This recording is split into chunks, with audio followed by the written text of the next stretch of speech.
प्रेम के प्रति उदासीन होने वाले लोग सहयोग में बढ़ नहीं सकते। हम दूसरों को कितना प्यार दे सकते हैं, पूरी कल्पना अभी आपको नहीं है, क्योंकि हमारे अंदर प्यार का सागर बसा हुआ है और उसकी झलक मात्र भी हमने अभी तक देखी नहीं कि हम कितने प्यार से ओतप्रोत हैं। परमात्मा ने भी हमें बनाया सो अपने प्यार में ही बनाया है, और जिस चैतन्य को आप जानते हैं और जिस ब्रह्म को आप महसूस करते हैं, ये ब्रह्म भी उनका प्यार ही है। प्यार ही सत्य है। जो मनुष्य किसी से प्यार करता है या स्त्री किसी बच्चे से प्यार करती है, पति से प्यार करती है, तो वो उसके बारे में सब कुछ जान जाती, तो भी वो बाह्यता जानना हो जाता है। लेकिन आप जब चैतन्य से किसी को जानते हैं तो उसके बारे में आप सब कुछ एक साथ जान सकते हैं। इसको आपने प्रत्यक्ष में अनुभव किया है। आप खुद जानते हैं कि आप अपने उंगलियों पर इस चैतन्य को भी जान सकते हैं, अपने को भी जान सकते हैं और दूसरों को भी जान सकते हैं। लेकिन अभी तक ये हमारे अंदर आस्था नहीं आई कि ये चैतन्य प्यार है, परमात्मा का प्यार है।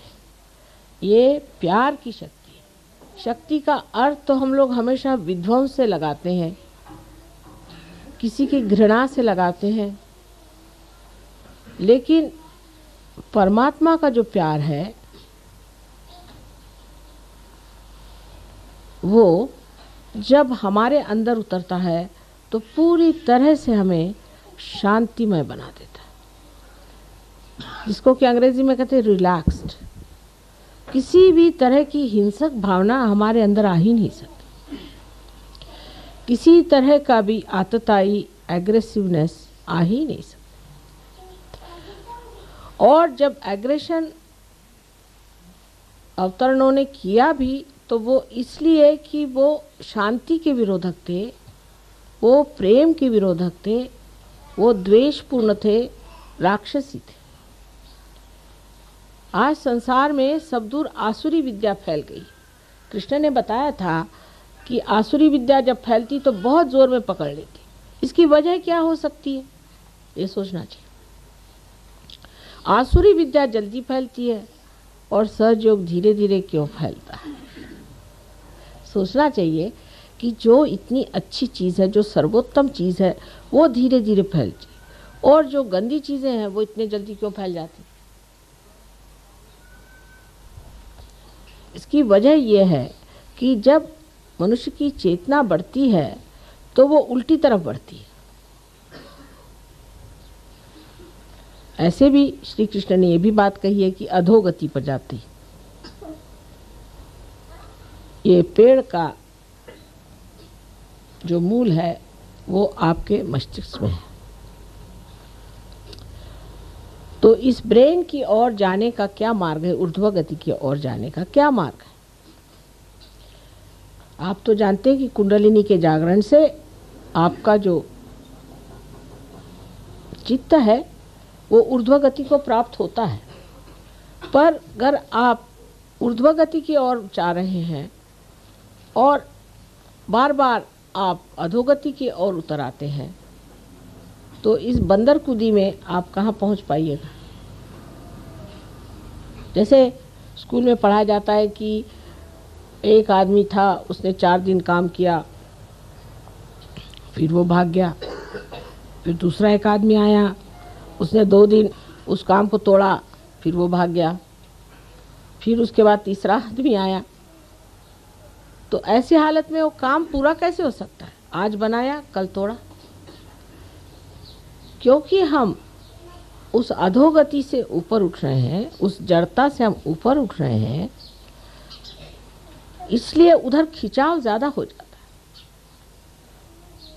और इसीलिए बहुत जोर लगा करके ऊपर उठना पड़ता है। हालांकि परमेश्वर की शक्ति आतुर है कि आपको कमल के जैसे सुंदर ऊर्ध्वगति दान करे, और उसने प्रदान किया भी है। लेकिन उस दशा में रहने के लिए आपको थोड़ा सा जोर लगाना पड़ता है, और जोर बड़ा सुंदर है, वो है प्यार का। अब प्यार का विश्लेषण कैसा किया जाए? प्यार का मतलब ये होता है कि जहाँ आप कोई सा भी कार्य करते हैं वो अपने हित के लिए और दूसरों के हित के लिए होना चाहिए। हित आत्मा का साध्य होना चाहिए। आत्मा का हित जो है वही प्यार है और वही आनंद है। अब हम देखते हैं कि दुनिया में लोग किसी भी एक धारणा पे जुट जाते हैं। यही बात ठीक है, ऐसी करना चाहिए, यही होना चाहिए, मैं यही ठीक समझता हूँ, ऐसे करना चाहिए। इसे हम लोग अहंकार कहते हैं। अहंकार माने मैं करता हूँ। कितने बार आपसे मैंने बताया कि हम कुछ भी नहीं करते। कोई मरी हुई चीज़ को अगर हम दूसरी मरी हुई चीज़ बना दें तो हम क्या करते हैं? समझ लीजिए अगर एक पेड़ मर जाए और उससे हम एक फर्नीचर बना दें तो हमने क्या विशेष चीज़ कर ली? कुछ भी नहीं किया। एक मरी से दूसरी बना ली। और मरी हुई चीज़ों को इस्तेमाल करने से हम भी धीरे धीरे मरते हैं, माने हमारे भी अंदर आदतें जुट जाती हैं। जैसे कि हमें अगर आदत हो गई कि हम पलंग पे सों तो ज़मीन पे नहीं सो सकते, फिर पलंग उठाते फिरिए दुनिया भर में। अब हमारी क्योंकि जड़ता से ही प्रगति हुई है, जड़ की ओर आकर्षण एक तरह से बना हुआ है। उसको तोड़ने का एक ही तरीका है, क्या हम अपने से प्यार करते हैं? क्या हम स्वयं को प्यार करते हैं? अगर हम स्वयं को प्यार करते हैं तो कितनी बातें उसमें आ जाती हैं कि क्या हम कोई सा भी कार्य करते वक्त अपना अपमान या उपमर्द तो नहीं करते। माने चिढ़ जाना, बिगड़ जाना, नाराज़ हो जाना, जिसके लिए फिर हम दुखी भी हों तो भी जिस वक्त हुआ सो तो उतर गई आपकी इज्जत। दूसरी बात, अगर हम अपने से प्यार करते हैं तो हमारे अंदर एक तरह की ऐसी व्यवस्था होनी चाहिए कि दूसरा देखने वाला कहे कि कोई संत खड़ा हुआ है। आप लोग सब संत हो गए। थोड़े अधकच्चे भी हैं, ये नहीं मैं कहती कि सब पक्के संत हो गए। अधकच्चे तो सही, पर हो तो गए आप संत। आप असंतों के जैसे तो घूम नहीं सकते। अगर आपका अब बर्ताव इस तरह से रहे कि जो एक संत नहीं करता, तो ये तो बहुत बड़ी अपनी हानि है। क्योंकि एक तो पहले आपको संत होना नहीं चाहिए था। नहीं होते तो लोग कहते चलो ये उचक्के ही हैं, चोर हैं, चलो इन पे तो ऐसे ही हैं, घुमा करते हैं ऐसे 2500। गलियों में ऐसे बहुत से देखे गए। लेकिन आप संत हैं तो उसकी एक अपनी हस्ती है जो कि माननीय होनी चाहिए, जिसको लोग माने। लेकिन माने कैसे अगर वो माननीय नहीं है? तो प्यार जब तक असलियत पे नहीं आता, जब तक असली प्यार नहीं होता है, तब तक झूठे प्यार से हम अपना उत्थान नहीं कर सकते। अब अगर हम अपना प्यार इस तरह से तौलें कि हमने अपने लिए क्या किया, हमने ज़मीनें खरीद ली, मकाने बना लिए, बाल बच्चे हमारे पड़ गए, सब कुछ हो गया, अब हमने अपने लिए क्या किया? स्वार्थ, स्व का अर्थ हमने लगा लिया क्या? अपने लिए हमने कौन सी सेवा की? माँ की सेवा तो बाद में होगी, पहले अपनी करो बेटे। अपनी सेवा में क्या प्राप्त होने का है, क्या हमारा लक्ष्य है, वो सोच लेना चाहिए। हमें क्या पाने का? हमें पूर्णतया परमात्मा के साम्राज्य में अधिकार से बैठना है। उस अधिकार को हमें प्राप्त करना है। उसके लिए हमने कौन सी गतिविधियां की, कौन सी व्यवस्था की है अपने जीवन के साथ, कौन से तौर तरीके अपनाए हैं, ये सोचना चाहिए। अब सहयोग में कितनी बार बताया गया कि भाई अगर आपको आगे बढ़ना है, इस वृक्ष को ऊपर की ओर चढ़ाना है, तो आपको ध्यान करना चाहिए। अब इस पे लोग सोचते हैं कि माँ ध्यान से कैसे होता है? अब देखिए कैसे होता है। जब तक आप ध्यान नहीं करते हैं, मन चल बिचल थोड़ा सा रहता है। जब आप सहयोग के विधि के साथ ध्यान करते हैं तो आप निर्विचार में उतर जाते हैं। निर्विचारिता आपको शांति प्रदान करती है। अगर समझ लीजिए एक पेड़ आप लगाइए, वहाँ रोज भूकंप हो रहा हो, तो क्या वो पेड़ पनप पाएगा? जिस जगह शांति होगी वहीं ना तो पेड़ बढ़ेगा। जहाँ अशांति है, जहाँ हर चीज हिल रही है, डावाडोल है, वहाँ क्या कोई पेड़ पनप सकता है? जिस हस्ती में शांति प्रस्थापित हो गई है, वहीं पे ये पेड़ बढ़ सकता है। इसलिए पहले निर्विचारिता में उतरना पड़ेगा। उसके लिए ध्यान के सिवाय और कोई सा मार्ग मुझे नज़र नहीं आता। पहले ध्यान में स्थित होकर के अपनी निर्विचारिता हमें स्थित करनी चाहिए। कितने देर के लिए हम निर्विचार रह सकते हैं, ये सोचना चाहिए। जैसे अभी कोई सुंदर चित्र है, उसकी ओर आपने देखा और आप निर्विचार हो जाएं, तो सोचना चाहिए कि आपकी शक्ति बढ़ गई है। किसी भी चित्र के ओर देखने के बाद आप में अगर ऐसी भावना है कि ये चित्र अगर मुझे मिल जाए तो कैसा होगा, इसको कहाँ से खरीदना चाहिए, ये कितने का है, ये किसने बनाया, माने अगर विचारधाराएं शुरू हुई, तो ये समझ लेना चाहिए कि हमने इस चित्र से प्यार करना शुरू कर दिया है, अपने से नहीं।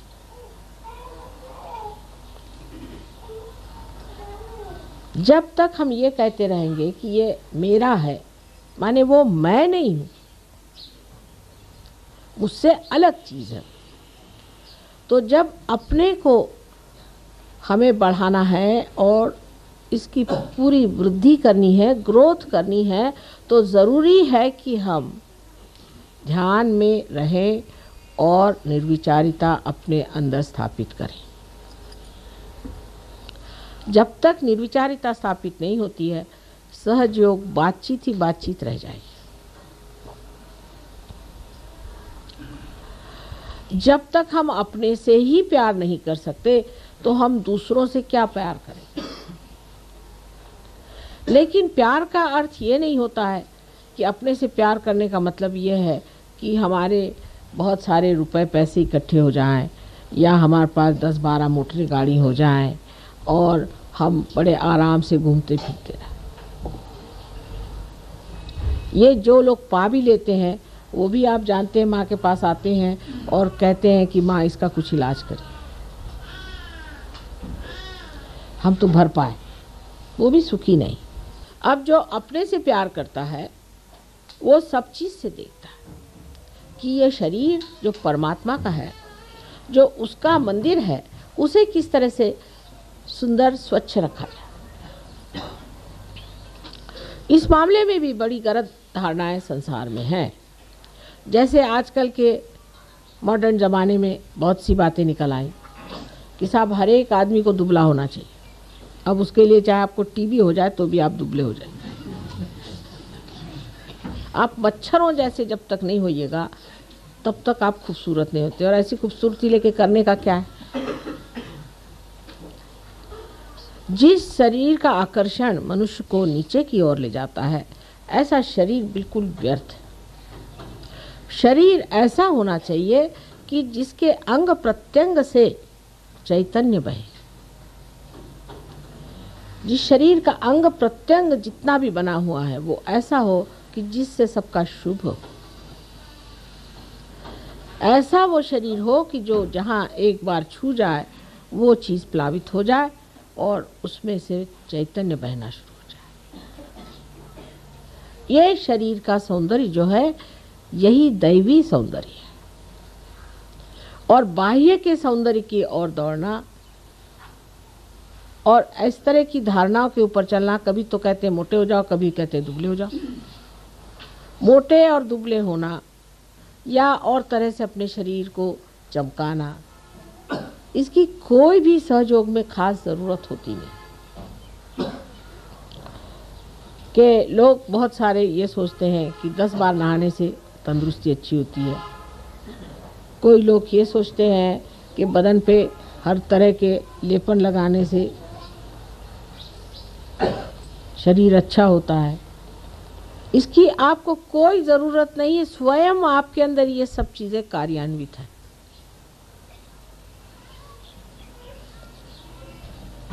ध्यान ये देना चाहिए, क्या हमारे शरीर की यष्टि ऐसी है कि इसके अंग प्रत्यंग से पवित्रता बहती है? हमारी ओर देखकर लोगों को क्या पवित्रता की भावना आती है कि अपवित्रता की? इसीलिए बहुत बार मैं आपसे कहती हूँ कि जो परंपरागत हमारे अंदर कपड़े आदि का व्यवहार बताया गया है उसे आप इस्तेमाल करें। ये हजारों वर्ष की तपस्या से पाया हुआ एक बड़ा भारी धरोहर हमारे पास है, हेरिटेज है। और उसकी परंपरागत जो चीज़ें हैं उनको संभालने का प्रयत्न। परंपरागत जो कलाएं हैं, परंपरागत जो आभूषण आदि हैं, उसके जो वस्त्र आदि हैं, ये हजारों वर्षों से हमारे देश में परख के पाए हुए हैं। उनको आपको इस्तेमाल करना चाहिए, उसका उपयोग करना चाहिए। लेकिन हम लोग इतने अभिभूत हैं पाश्चिमात्य देशों से कि हम अपनी जो कुछ भी संस्कृति है, संस्कृति जो पवित्र बनी हुई कृतियां हैं, उसको भूल करके बाहर की चीज़ों को अपना लेते। और इसी से हमारे अंदर जो चीज़ अत्यंत महत्वपूर्ण है, जिसे हम आत्मा कहते हैं, उस पे आवरण पड़ जाते हैं। अपने देश की हजारों वस्तुएं ऐसी हैं जो आत्मा को सजाती हैं, दबाती नहीं। लेकिन हमारी दृष्टि बाह्य की ओर जल्दी जाती है। उसकी भी वजह है, मनुष्य होने के नाते दृष्टि बाहर जाती ही है। एक बार आपसे समझाया था मैंने कि ऐसा क्यों होता है। लेकिन जब हम अपनी ओर दृष्टि ले जाना चाहते हैं तो मन ही मन मुस्काते हैं और सोचते हैं कि कितना सुंदर है अंदर, कितना पवित्र है अंदर, कितना आनंदमय है। इसको छोड़ करके हम और क्यों भटक रहे हैं? लेकिन क्योंकि वो प्रांगण हमने अभी तक पाया नहीं, उसको जाना नहीं, इसलिए हम ये कार्य कर रहे हैं। इसीलिए हम अपने को इतना प्यार नहीं कर पाते। ऐसी चीज़ों को प्यार करते हैं जो हमारी आत्मा को धूसर करते, हमें दिखाई न दे। बहुत सी बातें इस तरह की हमारे जीवन में हैं। अब जैसे पाश्चिमात्य लोगों की बातें हैं, अब तो हम रह चुके हैं वहाँ। हम देखते हैं कि इतना बिला वजह वो लोग अपने जीवन को बर्बाद कर रहे हैं, अधोगति में जा रहे हैं, कि इन लोगों के लिए उठाना बहुत ही मुश्किल काम, वो समझाना बहुत ही मुश्किल काम है, क्योंकि इनके अंदर कोई जड़े ही नहीं। जो आए तो जिधर चाहे बहका दे, इधर बहका दे तो इधर बह गए, उधर बहका दे तो उधर बह गए। लेकिन आपकी जड़ें हैं और आप ही लोग उनका उद्धार कर सकते हैं। वो लोग अपना स्वयं उद्धार नहीं कर सकते। उनकी मदद आपको करनी कि अपनी जड़ों को पहचाने।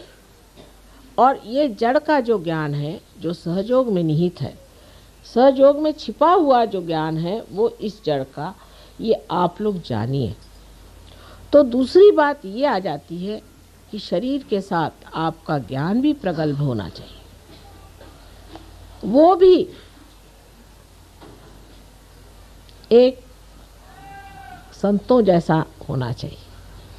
पहले संत लोग कोई यूनिवर्सिटी नहीं गए, कॉलेज नहीं गए, पढ़ते नहीं थे, बहुतों को शायद लिखना पढ़ना भी नहीं आता हो, ऐसे भी संत साधु हो गए हो। लेकिन संतों के लक्षण सारे उनमें थे। सबसे बड़ा बेटी आलो सगुणाशी, मैं तो निर्गुण देखने आया था, निराकार देखने आया था, तुम तो सगुण खड़े हुए। ये तो सिर्फ सहयोगी समझ सकते हैं भाषा को। लेकिन क्या हम लोग ऐसा एक दूसरों से कहते हैं? क्या हम ये समझते हैं कि जो निराकार है वो सगुण आप लोगों में बैठा हुआ है, वो साकार होकर के आपके अंदर जागरूक है? क्या ये भावना हमें एक दूसरे के प्रति है? ये श्रद्धा और ये आदर हम लोगों को एक दूसरों के प्रति है? जो एक दर्जी को कुम्हार के प्रति था, वो है। इसमें आप किसी भी पोजीशन के हो, बड़े हो छोटे हो, इससे कोई फ़र्क नहीं पड़ता। गुरु नानक के पास जब नामदेव गए तो उनका बड़ा स्वागत हुआ और उनसे कहा गया कि आप अब कुछ पंजाबी में कविताएं लिखिए। तो आपको आश्चर्य होगा कि नामदेव की किताब इतनी बड़ी है, उसमें से आधी जो है उसमें हिंदी और पंजाबी में कविताएं, और इतने सहूलियत से उन्होंने पंजाबी और हिंदी भाषा में लिखा है। मराठी भाषा और हिंदी भाषा का तो मेल है ही, लेकिन पंजाबी का इतना मेल नहीं बैठता। मैं भी पंजाबी भाषा जानती हूँ। और आश्चर्य की बात है कि इतना सुगम और इतना सुंदर लिखा है सारा कुछ कि पढ़ते ही बनता है। पर उनका कितना आदर श्री नानक साहब ने किया कि ग्रंथ साहब में तक उनके सखूबाई, जो कि बर्तन मांजने वाली घर की औरत थी, उसका तक ग्रंथ साहब में उदाहरण है। इससे आप समझ सकते हैं कि संतों की जो मान्यता है वो संत ही कर सकते हैं। और क्या करेंगे? औलिया निज़ामुद्दीन हो गए। आप जानते हैं कि उस वक़्त के सुल्तान ने कहा कि कल तुम मेरे सामने सर नहीं झुकाओगे तो तुम्हारी गर्दन कटा दूंगा मैं कल। और दूसरे दिन उनकी गर्दन कट गई। संतों को पहचानने वाले संत ही होते। तो पहले अपना संतपना जो है वो ठीक होना चाहिए, नहीं तो आप संत को पहचानिएगा कैसे? अगर आपके अंदर वाइब्रेशंस ही नहीं आ रहे हैं, अगर आप निर्विचार ही नहीं हो रहे हैं, जब आपके अंदर सहयोग का कुछ कमल ही नहीं खिला हुआ, आपका हृदय ही जब बंद है, तो आप संतों का मान कैसे करेंगे? और आपका भी मान कौन करेगा? सीधा हिसाब।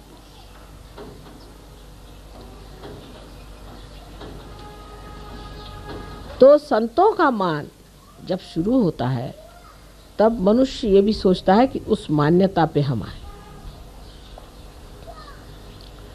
और उस मान्यता को पाने के लिए हमें नम्रतापूर्वक ध्यान करना चाहिए।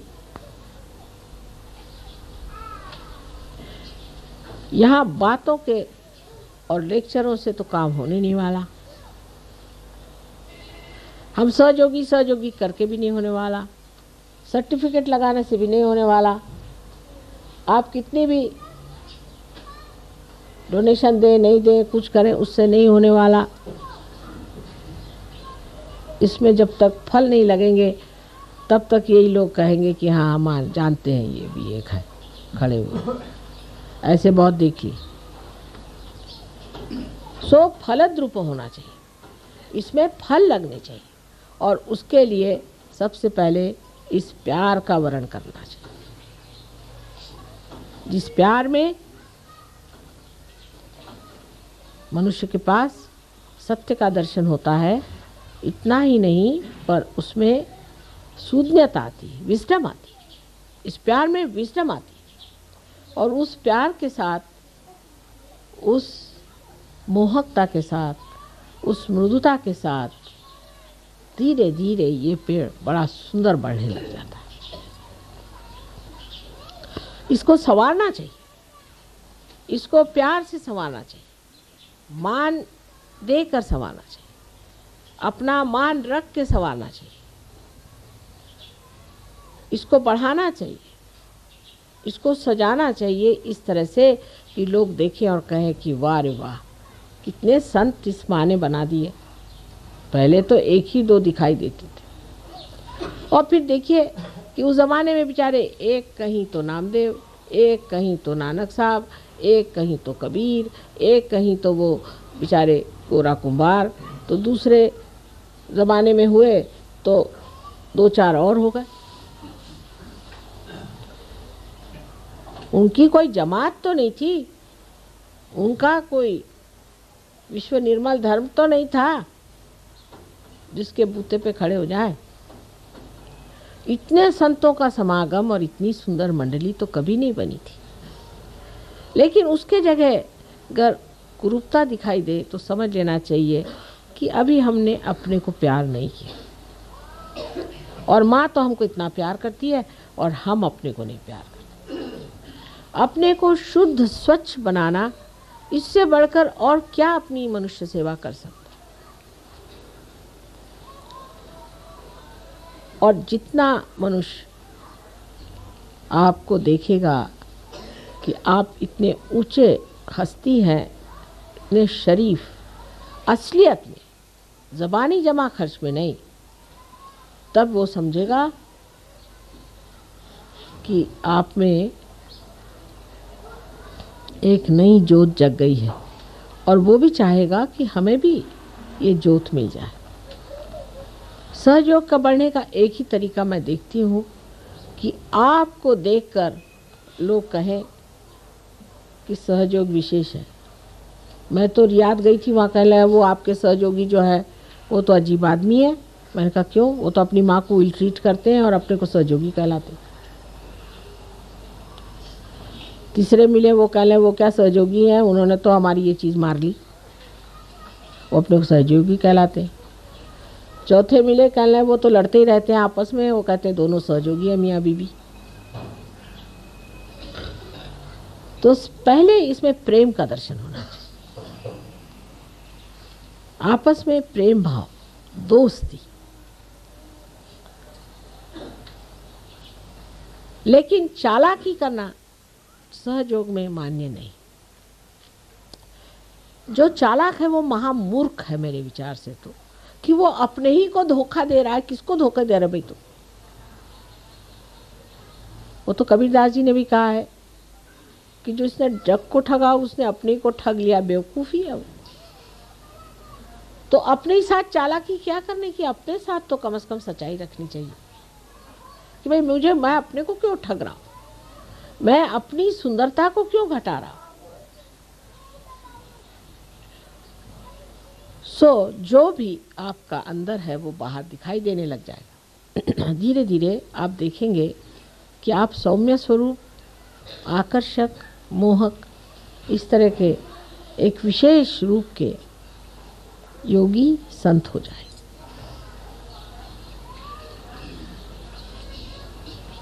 यही मैं दिल्ली वालों से विनती करती हूँ। दिल्ली में सहयोग में जो कुछ भी मैं देखती हूँ, वो ये सोचती हूँ कि ये लोग अपने से प्यार नहीं करते। एक तो सरकारी यहाँ जो असर है कि सरकार से आगे भी एक बड़ी भारी सरकार बैठी हुई, और वो सरकार प्यार से चलती, विश्वास से, आनंद से चलती। उस सरकार में हमें खड़ा होना है, इस भावना को दृढ़ करना है और अपने प्रति पूर्ण विश्वास रखना है कि हम होंगे, यही करें। जब तक आप लोग इस दशा में नहीं पहुंचेंगे, आप इस देश का भी कुछ कल्याण नहीं कर सकते। अपने घर वालों का भी कोई कल्याण नहीं कर सकते, किसी का भी नहीं कर सकते। अगर आप ही के पाँव जमे नहीं है ज़मीन पर तो आप किसको बचा सकते हैं बताइए। आप खुद ही डामाडोल खड़े हुए हैं तो जिसके दो चार और आ जाएंगे तो आप डूब जाइएगा, और यही होता है। इसीलिए हम देखते हैं कि आसुरी विद्या आदमी जल्दी पकड़ता है और शुद्ध विद्या कठिनाई से पकड़ता है। हमें आप मानते हैं सो तो ठीक है, मानना तो है ही, क्या करें आप।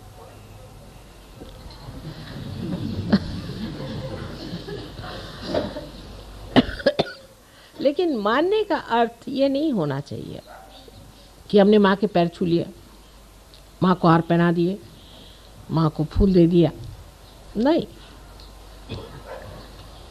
मेरे गले के हार बनना चाहिए आपको बनना चाहिए, हार को नहीं। आप मेरे गले के हार बनिए, आप मेरी शोभा बने, तब मैं कहूँ कि आप मुझे मानते, कि दुनिया कहे कि हाँ भाई तुम्हारे एक सहयोगी मिले थे, उनको देखकर हम समझ गए कि कोई विशेष बात है। ऐसे हो नहीं सकता।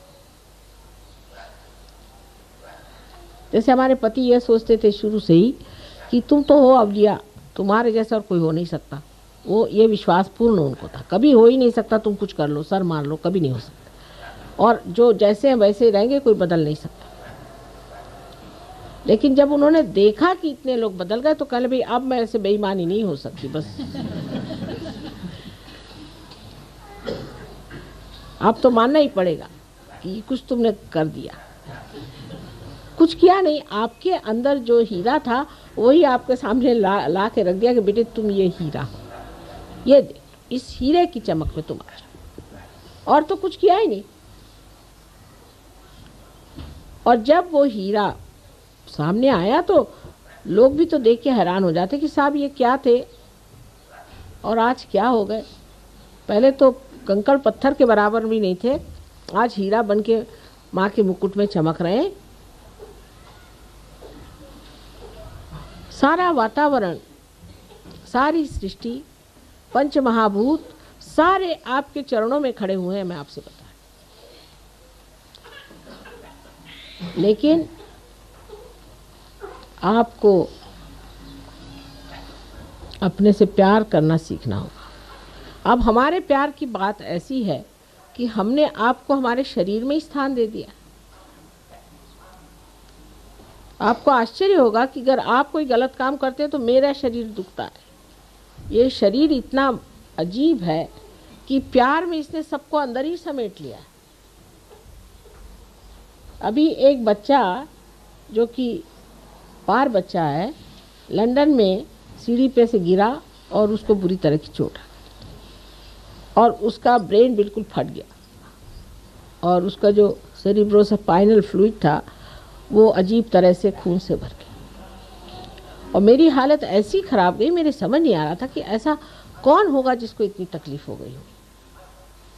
और जैसे ही वहाँ से फ़ोन आया और इन्होंने बताया कि माँ ऐसा ऐसा एक बच्चा गिरा वो और उसका ऐसा हुआ, उसी वक्त मेरी तकलीफ ठीक हो गई और बच्चा भी उधर ठीक हो गया, जिसकी कोई आशा नहीं थी बचने की। अब इससे आप समझ लीजिए कि माँ ने आपको कितना प्यार किया।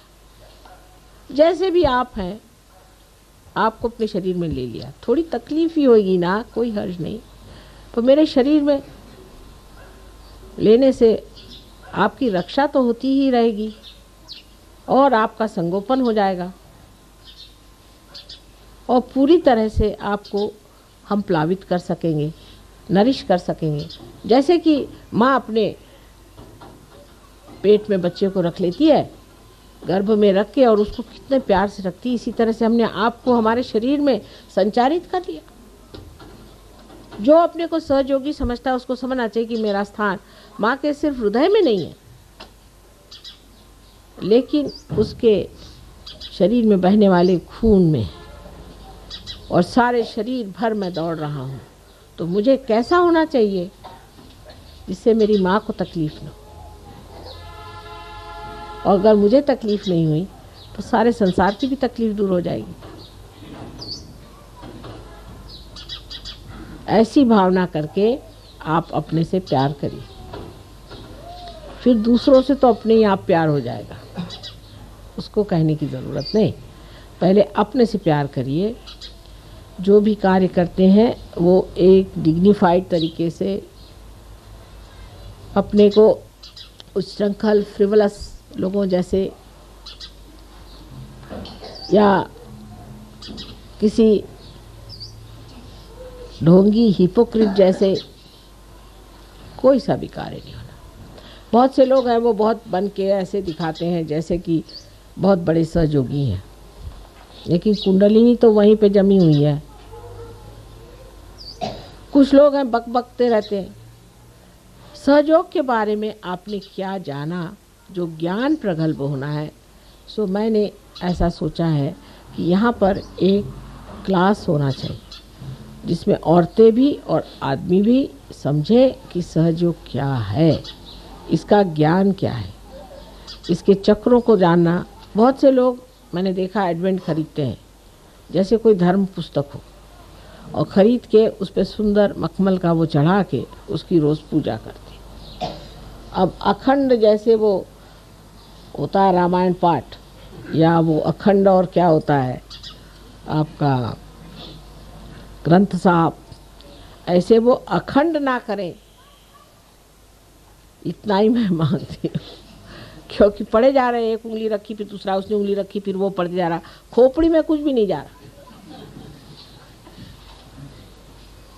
जानना चाहिए कि सहयोग क्या है। आप लोगों को खड़ा होना चाहिए। आप सबको मेरे जैसे भाषण देना आना चाहिए, मेरे जैसे समझाना आना चाहिए। सहयोग क्या है, एक शिक्षा है, इसे सीखना चाहिए। अभ्यास, जो कि श्री कृष्ण ने कहा कि अभ्यास है, अभ्यास करना। चीज़ क्या है, सहयोगी हम हैं, अब हम सहयोगी हो गए। लोग कहेंगे भाई ये क्या होता है, अब पता नहीं, कुछ तो होता ही है।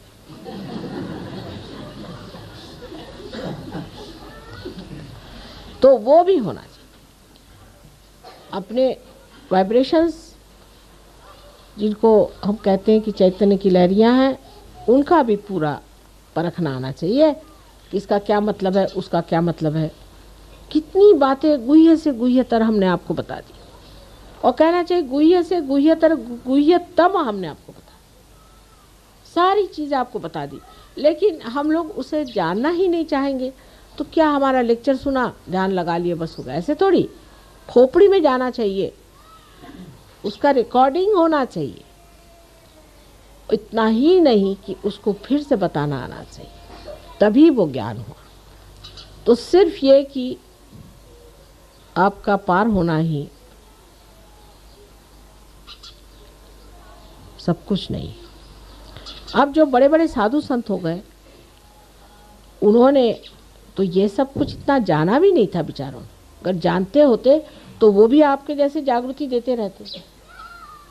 लेकिन अनेक जीवन जो उनके बीते, जिसमें उन्होंने जो कुछ भी सुकृत किया था, जिसके बूते पर वो इतने बड़े संत पद में पैदा हुए, वो सब पूर्व जन्म का पाया हुआ जो कुछ भी है, हजारों वर्षों का ज्ञान, वो उनके आगे स्पष्ट हो गया। लेकिन आपके लिए तो एक ही जन्म में सब कुछ हमने बता दिया।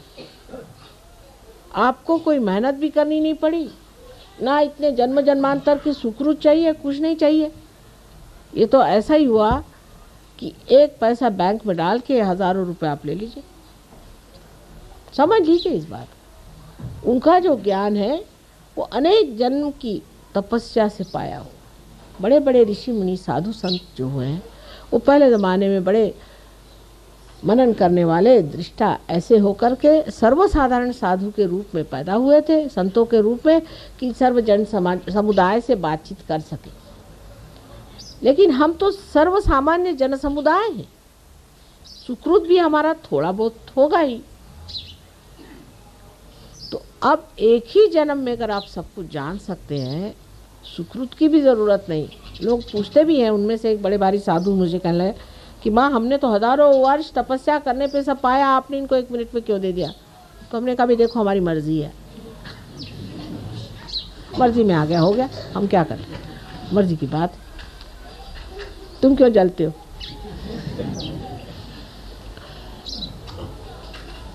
इस तरह की बात कि सोचना ये चाहिए कि एक ही जन्म में हमें सब कुछ मिला है,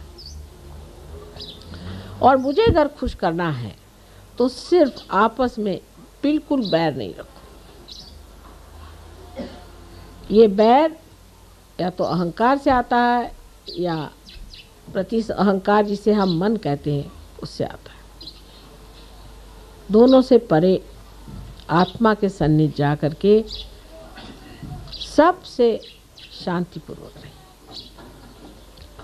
अब जैसे कि मद्रास में हमने देखा कि 2 आदमियों का सम्मेलन करके अगर लीडरशिप बनाई जाए तो काम चलती, क्योंकि यहाँ पंजाबी लोग बहुत हैं, पंजाबी भाषा जानने वाले और अंग्रेजी जानने वाले हैं। और इस ख्याल से हमने सोचा है कि डॉक्टर तलवार और पहले से ही अपने पास में वेणुगोपालन जी हैं, इन दोनों को मिलाकर के 2 पहिए की गाड़ी चला के देखें दिल्ली में। हो सकता है बाद में 4 पहिए की भी चलानी पड़ जाए, और नहीं तो बगैर पहिए की भी चल सकती। जिस दिन बगैर पहिए की चलेगी उस दिन असली गाड़ी बन गई। लेकिन फिलहाल इस तरह से चल रहा है, और अपनी मर्यादाओं में अपनी समझ में रहना चाहिए। जो मर्यादा से रहित है वो कार्य नहीं करता। हमको देखना चाहिए हम अपनी मर्यादा में हैं या नहीं। अब जैसे हमने एक कहा है कि औरतों को एडमिनिस्ट्रेशन में जाना नहीं चाहिए, क्योंकि हम शक्ति हैं। समझ लीजिए ये पंखा है, ये चलता है शक्ति पर। अब अगर शक्ति पंखा होना चाहे तो क्या गड़बड़ हो जाएगा बताइए। ठीक है, औरतें औरतों का एडमिनिस्ट्रेशन करें, उसमें हर्ज नहीं, पर जब औरत अपना स्थान छोड़कर मर्यादा छोड़ देती है तो गड़बड़ हो जाता है, और जब आदमी अपनी मर्यादाएं छोड़ देता है तो गड़बड़ हो जाता है। अपनी अपनी जैसी प्रवृत्ति और अपना जैसा शरीर और जो निसर्ग ने बनाई हुई चीज़ है उसका अवमान नहीं करना चाहिए। लेकिन इसका मतलब नहीं कि आप सर पर चढ़ जाएं। ये अपने देश की संस्कृति नहीं। अपने देश में स्त्री को तो यत्र नार्या पूज्यन्ते तत्र रमन्ते देवता का, जहाँ स्त्री पूजी जाती है, जो घर की देवी है, उसको मारने पीटने से वो क्या आपको आशीर्वाद देगी? उसको देवी स्वरूप पूजा जाएगा और उसको पूजनीय भी होना पड़ेगा। तो पंखे का काम शक्ति नहीं कर सकती और शक्ति का काम पंखा नहीं कर सकती। शक्ति को अपने जगह अपने इस गौरव में खड़ा होना चाहिए। आदमियों को ठीक है, पंखा जैसे हिलता है ऐसे हिलने दीजिए, दौड़ने दीजिए, मेहनत करने दीजिए। आप लोग बस खर्चा करिए, ये जो कमाए उसको खर्चा करने में आपको कोई हर्ज नहीं। लेकिन औरतों के जो एक आजकल बीमारी पर चल पड़ी है कि आदमियों की बराबरी करना। साहब, आप लोगों का दिमाग खराब है, इसलिए आराम से बैठिए। और दूसरा ये कि बराबरी भी जब करनी है तो ये जानना चाहिए कि हम स्त्री स्त्री का काम है प्यार बढ़ाना, शांति बढ़ाना, सुख देना, आनंद देना। ये शक्तियाँ लेकर के अगर आप करना चाहे कोई सा भी काम, तो आपने अपनी जो हस्ती है, अपना जो व्यक्तित्व है, उसको नहीं मिटाया, लेकिन उसका प्रकाश सारे समाज में फैलाया। और अगर हमारी जैसे आपके पास शक्तियाँ आ जाए तो फिर क्या कहने, फिर तो आप ऐसे ही बैठे बैठे सब कर लेंगे। माने ये कि अब हमको अगर कोई चीज़ पसंद नहीं तो हम किसी से झगड़ा नहीं करते, ऐसा इंतज़ाम कर देते कि वो चीज़ होती ही नहीं अपने आप। तो या तो ऐसी शक्तियाँ आप लोग पा लीजिए, पर शुद्ध शक्ति में रहना चाहिए। अगर आप थोड़ी देर आदमी बन जाए, थोड़ी देर औरत बन जाए तो नहीं होगा। औरत की अपनी शक्ति में आप रहें, जैसे हमारे यहाँ सती की शक्ति मानी जाती है, तब फिर देखिए बैठे बिठाए आप सबको घुमा सकती हैं। उसके गौरव में खड़ा होना चाहिए। हमारे यहाँ सती की शक्ति यति से भी ऊंची मानी जाती थी, श्री कृष्ण की भी मूर्ति जो थी वो भी एक सती से कम ही मानी जाती थी। उन्होंने कहा था कि जिस वक़्त उनको शाप हुआ कि आपकी मृत्यु सारे यदुवंश की भी मृत्यु हो जाएगी, तो उन्होंने सर आँखों पे वो शाप ले लिया, क्योंकि एक सती से आया। मंदोदरी के एक कंकड़ के आगे श्री राम के बाण तक वापस आ जाते। ये स्त्री की शक्ति। जैसे धरा है, पृथ्वी, ये स्त्री है। ये सारा संसार का पाप अपने अंदर समाने की शक्ति रखती है, और उसके अंदर से सुंदर फल फूल आदि जो ऋतंभरा प्रज्ञा है सारी इस पृथ्वी से। आप ये कभी नहीं कह सकते पृथ्वी में शक्ति नहीं, कितनी शक्तिशाली चीज़ है। और जब इसका विस्फोट होता है तो हजारों को ठिकाने लगा सकते। इसी तरह स्त्री की शक्ति भी एक धरा जैसी, शांत, गंभीर, सबको उठाने वाली एक बड़ी भारी चीज़ है। सबका भार अपने ऊपर वहन करने वाली एक महान शक्ति यह है। और कुंडलिनी भी एक स्त्री शक्ति है। कुंडलिनी के सिवाय आपका उत्थान नहीं हो सकता। इसलिए कोई स्त्री होने से नीची ऊंची कभी नहीं हो जाती है, किंतु उसका अपना एक स्वरूप है, आपका एक स्वरूप है। और दोनों चीज़ों का जो आदमी पूरी तरह से मान रखता है और समझ में मर्यादा में रहता है, वो स्त्री हो चाहे पुरुष हो, उच्च से उच्च स्थिति में पहुंच जाता है। कहिए कि जैसे कि आप देखते हैं जीसस क्राइस्ट के लाइफ में उनकी शक्ति उनकी माँ थी, जो कि महालक्ष्मी शक्ति। महालक्ष्मी शक्ति कितनी ज़बरदस्त शक्ति। लेकिन जब उनका लड़का क्रूस पे चढ़ाया गया उन्हीं के कहने से, तो जिस तरह से उन्होंने बर्दाश्त किया, पूरी शक्ति होते हुए भी आप अपने लड़के को इस तरह से क्रूस पर चढ़ने दें, क्योंकि एक नाटक पूरा करना था, ये महान शक्ति की बात। अगर आपके अंदर शक्ति नहीं है तो ठीक है, निर्बल का क्या। लेकिन जो इतनी बलवती शक्ति होने पर भी उन्होंने ये सारा नाटक पूरा होने दिया, क्योंकि होने का था, ये महान शक्ति। इतिहास में शिवाजी की माँ का उदाहरण दिया जाता है कि एक लड़का जो शिवाजी, जिसको उन्होंने इतना पनपाया, इतना बड़ा किया, उसका इतना ऊंचे स्थान पे पहुंचाया, वो हर समय अपने लड़के को भी जिस तरह से शहीद बनाने पे तुली रहती। जिस वक़्त सिंहगढ़ को जीतना था, उनके पास एक चिट्ठी आई, वहाँ से कमल कुमारी नाम की लड़की थी, उसने एक चिट्ठी भेजी कि मेरे आप भाई हैं और मुझे बचाइए, नहीं तो मेरी इज्जत चली जाएगी। और उनके माँ के पास ये चिट्ठी आई, तो माँ ने शिवाजी को लिखा कि अगर आप खाना खा रहे हो तो हाथ धोने यहाँ चले आए। उनकी माँ तो तलवार लेके गई नहीं थी, वहाँ चले आए। तो उन्होंने कहा कि कल तक ये किला आपको जीतना होगा, तैयार? कल तक इस किले को जीतना है आपको, और वहाँ से अपनी बहन को छुड़ाना है। तो उस वक्त में वहाँ तानाजी आए थे। तानाजी ने कहा कि भाई तानाजी तो बहुत आ जाएंगे, शिवाजी नहीं आ सकते, तो मैं जाता हूँ। और ऐसी ऐसी उस वक्त उन लोगों ने बातें की कि सुन के आश्चर्य लगता है कि सहज में ही, स्पॉन्टेनियसली ऐसी वीरश्री पूर्ण बातें हैं कि सुन के लगता है कि इस देश में ऐसे गौरवपूर्ण लोग हैं। लेकिन उनकी माँ उसके पीछे में थी, उनकी शक्ति उनकी माँ थी।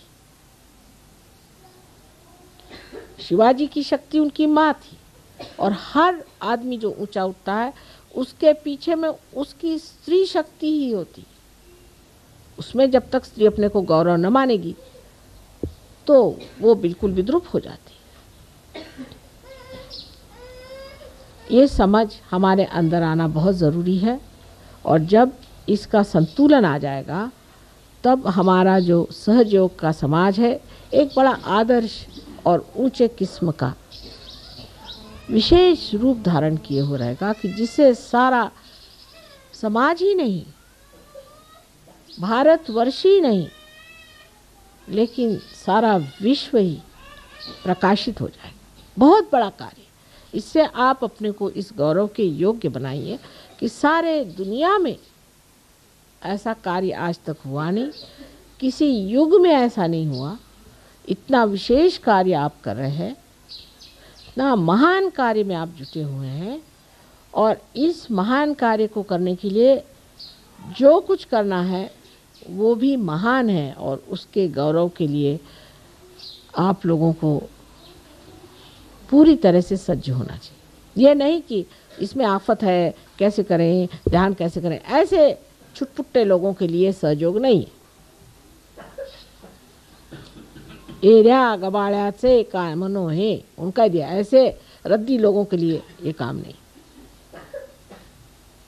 रामदास स्वामी ने तो साफ कह दिया, त्याला पाहिजे जातीचे, इसके लिए चाहिए एक विशेष लोग। अगर ये आपके अंदर नहीं है तो हमें नमस्कार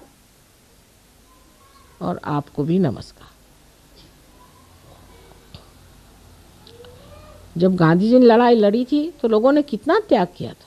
हमारी फैमिली में हम देखते हैं कि सब चीज़ इन लोगों ने त्याग दी। फादर हमारे जेल में, मदर हमारे जेल में, इतने सारे बच्चे घर में, हम 7 साल की उम्र में चाबी लेके घूमते थे। लेकिन सहयोग के लिए कोई भी त्याग नहीं करने को तैयार। बुद्धि त्याग देते हैं पर और कुछ नहीं त्यागने को तैयार।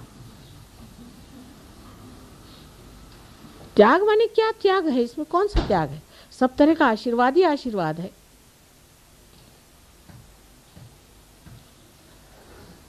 इतने बड़े महान कार्य में तो वाकई में बहुत त्याग करने की ज़रूरत है, बहुत कुछ देने की ज़रूरत है, बहुत अनुदान चाहिए।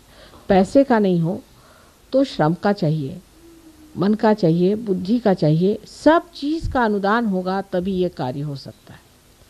लेकिन थोड़ा सा भी जो नहीं कर सकते वो क्या करेंगे बताइए? उसमें फिर झगड़ेबाजी भी चलती, ये सहयोग नहीं होगा। फिर ये तो कुछ एक अजीब तरह का दूसरा आंदोलन कर लीजिए, जैसे कि और लोग नहीं, कभी गांधी टोपी लगाई, कभी पीली टोपी लगाई, कभी नीली टोपी लगाई, चले झंडा लेकर के। ऐसे सहयोगी भी किस दिन झंडा लेके चलेंगे? ये संतों के राज में हम बैठे हुए हैं। संतों की इतनी मंडली कभी देखी नहीं थी। इस संतों के मंडली में जो होना चाहिए, जो विशेष आह्लाददायिनी शक्ति इनकी दिखनी चाहिए, प्रेममयी शक्ति दिखनी चाहिए, इनके मुख पर आनंद की ज्योत जलती दिखनी चाहिए। यही सबना चाहते हैं हम, जिसमें आपका भी भला हो और संसार का भी भला हो। यही एक माँ की इच्छा है कि मेरी सारी शक्तियाँ तुम लोग ले लो। जितना तुम में अंदर गहनता और जितनी तुम्हारे अंदर महानता उभरेगी, उतना सब कुछ आपके अंदर समाते जाएगा अपने आप सहज में। सो एक माँ की जो एक छोटी सी इच्छा है कि जो कुछ हमारा है सब आप प्राप्त करें। कुछ भी आपसे छिपा के नहीं रखा गया, कोई सा भी ज्ञान छिपा के नहीं रखा। धीरे धीरे सब बता दिया है और धीरे धीरे और बता देंगे। लेकिन आज कम से कम इतना तो आपको तय करना चाहिए कि माँ, हम रोज़ ध्यान करके अपनी प्रगति करेंगे। रोज़ हम ध्यान करेंगे, इतना समय तो देना ही पड़ेगा। इतना अगर आप हमें आज वचन दे दें तो हम सोचें कि आपने हमें हज़ारों फूलों से भर दिया।